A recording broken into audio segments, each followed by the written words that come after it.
Sabda Ilahi menyapa Anda pagi ini. Tuhan Yesus memberkati.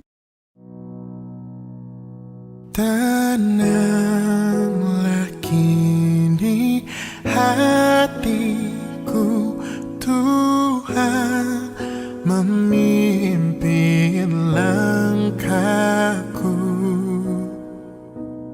di tiap saat dan kerja,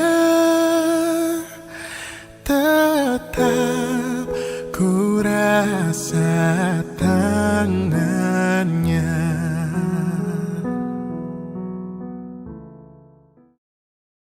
Shalom, selamat pagi Bapak Ibu Saudara-saudara yang berkati oleh Tuhan.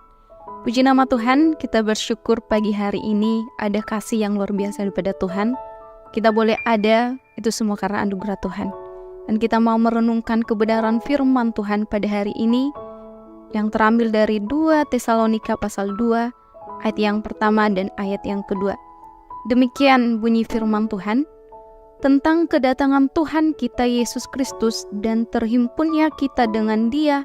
Kami minta kepadamu, saudara-saudara, supaya kamu jangan lekas bingung dan gelisah, baik oleh ilham roh maupun oleh pemberitaan atau surat yang dikatakan dari kami, seolah-olah hari Tuhan telah tiba.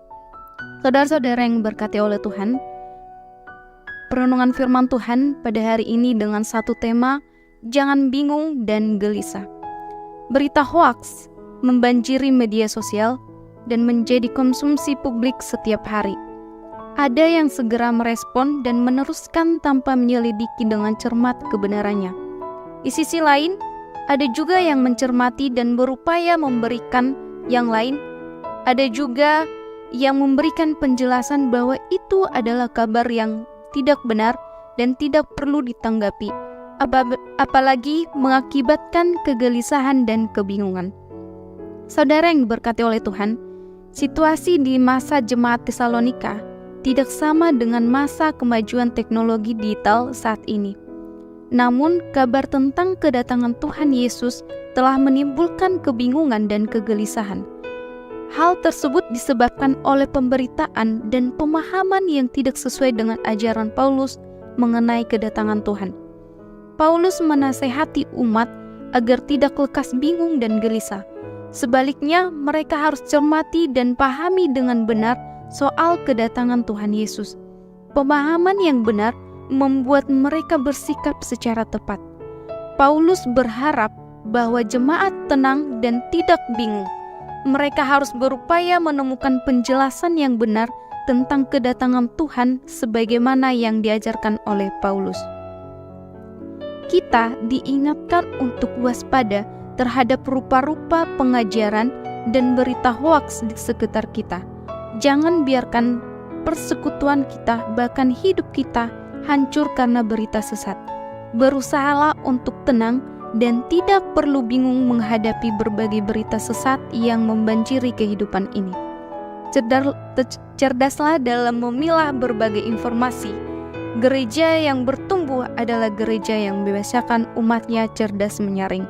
Hidup yang bertumbuh adalah hidup yang membiasakan umatnya cerdas menyaring, menguji berbagai informasi. Berpeganglah pada kabar baik dalam Alkitab, kedatangan Tuhan pasti terjadi. Karena itu tetaplah tenang dan percaya kepadanya, Dia pasti datang. Saat kita menantikan waktu Tuhan, kerjakanlah apa yang patut dikerjakan dan biarlah Tuhan bekerja menurut kehendak serta kuasa-Nya. Demikianlah perenungan firman Tuhan pada hari ini. Biarlah saudara-saudari boleh melakukannya dalam kehidupan masing-masing, dan selamat beraktivitas. Tuhan Yesus memberkati. Kita bersatu dalam doa. Tuhan Yesus yang baik, terima kasih untuk kasih-Mu yang begitu luar biasa pada hari ini. Kami menikmati napas kehidupan yang terus Tuhan nyatakan bagi kami. Terima kasih ya Tuhan, terlebih firman-Mu yang boleh terus memberkati kami, untuk kami boleh terus hidup di dalam Tuhan, untuk kami tidak mendengarkan hal-hal yang tidak menginginkan, yang tidak menyenangkan hati Tuhan.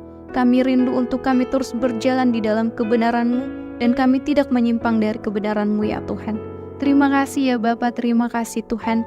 Bahkan hidup kami, kemanapun kami melangkah, Tuhan yang boleh memimpin setiap langkah kami. Terpuji namamu Tuhan, hidup kami serahkan dalam tangan pengasihan-Mu. Terima kasih, haleluya.